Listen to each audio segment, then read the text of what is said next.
Now look at this, come back to the slides now, and you see that before there were many like level, extra levels over there. See, this was Mudire Am, this is like a Mudire Amliyat, and these are the workers over there, right? So three layers, one layer for the higher layer, middle layer, and the lower layer. So here, all in the middle layer, all the like the scientists, the workers, sorry, the not workers, scientists, procedural workers, and the service workers, the service manager, they were here, and here the lower workers, the end user, were working.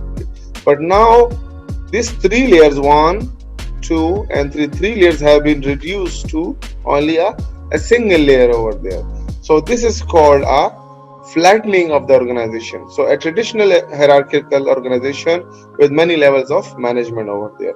So organization that has been flattened by removing the layers of management over there, right? So this is the new concepts over there. So this is a traditional Adi, okay, traditional, and this is one that where the it has been flattened.